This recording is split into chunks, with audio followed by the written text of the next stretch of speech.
Sometimes the hardest thing about being in college is keeping track of all of your things. When you have such a small space and you have roommates, sometimes it's hard to organize all the things that you have in your dorm room. But it is possible. No matter what stage of life you're in and no matter what your budget, it is possible to organize your life. Today, we're going to focus on organizing small spaces on a college budget, bathroom edition. So you might be asking why you need to organize. Maybe you like your system of chaos, but organization can make you feel more confident, and it gives your atmosphere, your room or your dorm room, a better feel and it's a better work-conducive environment. Today we're going to cover 5 steps to being more organized, and these are bathroom specific. So first we're going to talk about prepping the area, and then cleaning the surfaces, counting your cabinet space, organizing your items, and then finally getting creative. But first what I want you to do is gather the materials that you'll need. In this case, you're going to need some cleaning supplies, so a cleaning rag or paper towels, and then cleaning supplies of your choice. Bleach would be recommended because we're going to do a deeper clean, but lighter cleaners like Windex and Lysol can also be used. On top of that, you're going to need creative things. Like I said, the last step is getting creative. So to organize your things, you're going to need creative things from around your house, because remember, we're on a budget. So for me, I have a lot of mason jars in my house, a lot of shoe boxes, and things like clothespins. So find any type of creative container that you can use in your bathroom and gather those things. The first step is prepping the area. What I want you to do first is I want you to take everything that isn't stationary out of your bathroom. Every bobby pin, every cleaning supplies, every hairspray bottle, all out. And if it can move, you want it out of the bathroom. This will give you a good rundown of how much space you actually have. Next, I want you to throw out all the trash. You're going to be surprised as you pull things out of your cabinet how much trash you have in your cabinet.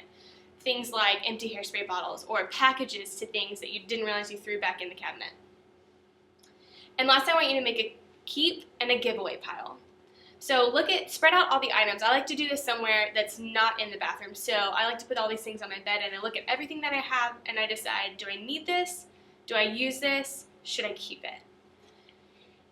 So you're going to make 2 piles, the keep and the giveaway, and categorize all the things that you've taken out of your bathroom into those 2 categories. Next is cleaning all of your surfaces. First, take a damp rag and you're going to wipe it over all of the surfaces in your bathroom. So this will get all the dust and all the major things out of the way before your deep clean. Next, you're going to do a deeper clean. So this is where you pull out the bleach and the Lysol and the Windex, and you really deep clean your bathroom, because a clean space is the beginning of organizing a space. And last, you're going to wash all your bathroom towels and your bathroom mats. Sometimes bathroom mats go a long time without being washed, and it's hard to pay attention to those things. So when you're organizing and we're doing a deep clean, it's a good idea to take your towels and your bath mats and go ahead and throw them in the washer. Next, you're going to count your cabinet space. You're going to get a rundown of every single space that you have in your bathroom. So for me, it's 3 cabinets, 1 drawer, 3 shelves, and things like a medicine cabinet and plastic bins that me and my roommate share.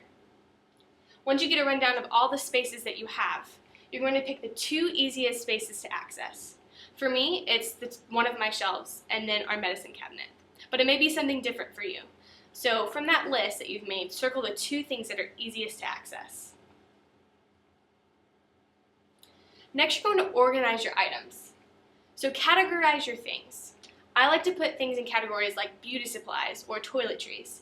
And so take that pile that's on your bed, that's the keep pile, move the throwaway pile or the donate pile off the bed, look at all the things you're going to keep, and then put them in categories according to what is good for you.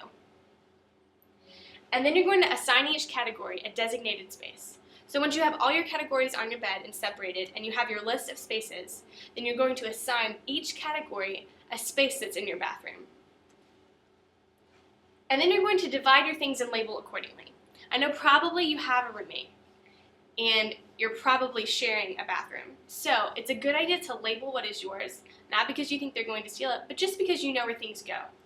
So I put here some really easy labels that I just bought at Walmart, and I wrote Kaylin and Emily on them, which that's the name of my roommate.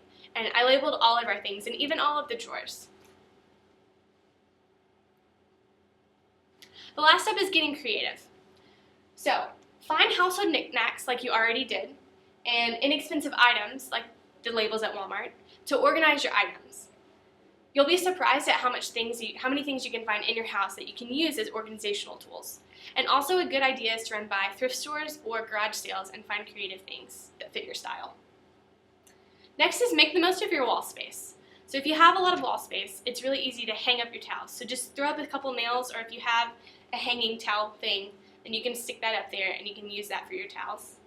And I actually have a tree branch mounted in my bathroom, and we hang our necklaces from it. And it's really creative, and all I had to do is go outside and get that. And then the last step is end with some useful touches of personality. So I use mason jars to hold things like Q-tips and cotton balls, and rather than just putting my mason jars up there, I decorated them with cloth and painted a couple of them so that it would have some touches of me. So those are the steps to making sure that your life and your bathroom are organized, and it's a great way to feel at home, even at your home away from home, which is college. So I hope you use these steps, and I hope they're helpful for you. Thank you.